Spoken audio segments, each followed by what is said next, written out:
All right, so I kind of wanted to make a YouTube channel to discuss my journey and kind of what I've been struggling with for a long time. It's something that I think doesn't get enough attention and something that a lot of people don't want to talk about. So I just kind of wanted to share my journey and share what I've been through and kind of, I guess, my story. So yeah, I guess as you can tell from the name of the channel, what I've struggled with for such a long time is social anxiety. So with social anxiety, I mean, yeah, you guys probably already know what that is by clicking on this video, but essentially what it is it's an intense fear that you're being judged and scrutinized by others. So it kind of makes you feel like, kind of like everyone has it out to get you almost.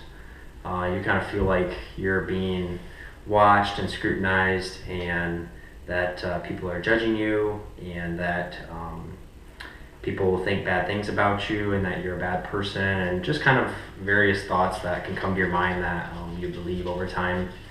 But yeah, so it's kind of something that I have struggled with for quite a long time, since high school. So I'm 26 now, so I was probably 16 when it first started. So yeah, I guess it's been about 10 years. So just kind of wanted to, I guess, make a YouTube channel and share my experience and hopefully help at least one person out there. So kind of where it all started was, I was, like I said, I was 16. I just remember being in high school and being hot all the time. I think it first started, funny enough, as I'll explain through this channel, it all started with one thought. And that thought that I vividly remember was that I shouldn't be sweating unless I'm exercising or working out. And I remember that thought clearly. I remember that day and everything. And I remember going to class after I was at gym class, which obviously, you know, you're exercising, you're sweating in gym class. And I remember leaving gym class, and I was obviously still hot from gym. And I remember sweating a little bit. And I remember thinking how wrong that was, and how, you know, defective almost I was for sweating. And I remember feeling like I can't go to this next class with people there that are going to see me sweating, because that's wrong. Like, people are going to judge me for that. People are going to dislike me for that. And they're not going to want to be my friend anymore. They're going to kind of treat me as an outcast. And in retrospect, that stuff was all incredibly untrue and funny almost to think about. But at the time, it wasn't funny, and it was believable. So that thought, I just kind of latched onto it, and I went to that class, and that's all I thought about the whole time. And I just remember feeling super self-conscious and worried, and I remember going to my next class, and that again is all I thought about. And until I had finished the school day and then went home, and I remember thought about it all that night, and I think I might have even started Googling it that night, like what is this, like trying to find a solution to it. And little did I know that that was the very seed that was starting, which would grow into full-blown social anxiety disorder, and that the more attention I was paying to it, the bigger it was growing. But I didn't understand any of that. And so I remember, as I thought about it more over time, I started to develop, panic attacks. So I would be very hot a lot, very sweaty, and self-conscious and dizzy, just kind of experiencing all the things that that are part of having anxiety, but I didn't understand what it was. So I just remember being hot all the time and sweaty and Googling all the time, trying to figure out what was wrong with me. I never had heard the term anxiety before, so that was new to me. When I started to read about that online, I was like, what is anxiety? That seemed to me like it was a word that had been used in my life to describe events that you were maybe excited for, So stuff where, you were anxious for like Christmas morning or something, or anxious to, um, get a new car or whatever. And I found that as I read more into it, I started to understand what anxiety was.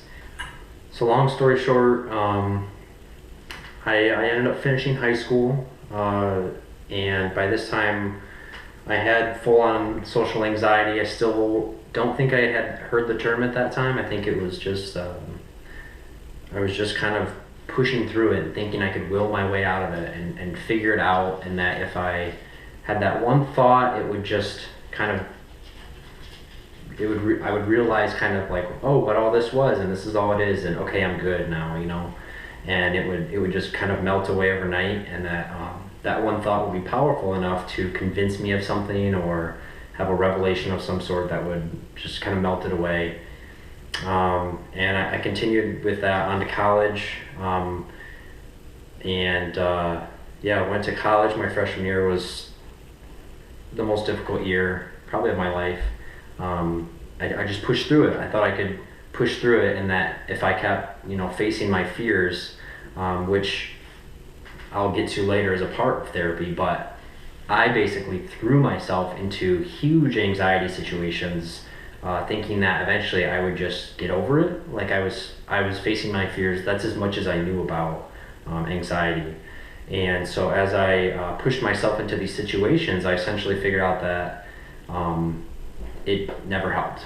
Long story short, it just made me feel more miserable afterwards, and I just felt terrible. I was always extremely sweaty and exhausted and foggy, and I just could not function after. I basically had to take naps after certain school events or class each day. Probably taking a half-hour nap every day just to survive, essentially. So yeah, I guess I got through college, met my wife in college. That was hugely important to me and really helpful.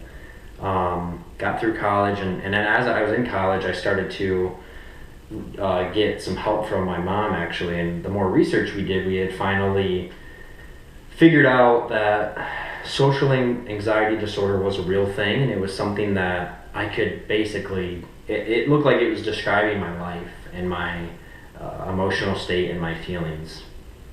So as I started to reach out to different psychologists and doctors and stuff, I started to find that no one really understood it that well. People kind of had the gist of it, like they had just, read the help page on WebMD, and that's as much as they knew, which is as much as I knew because I read the same thing. So I started to find that I was on the right path, but I didn't really have anyone in my area that could truly help me. So I at least was on the right path towards getting better, and started to understand more about psychology. And for the first time in my life, I had heard the term neuroplasticity. So I met with a family friend who's a psychologist, and he kind of helped me understand the basics of how the brain works and how neural pathways work and what neuroplasticity is.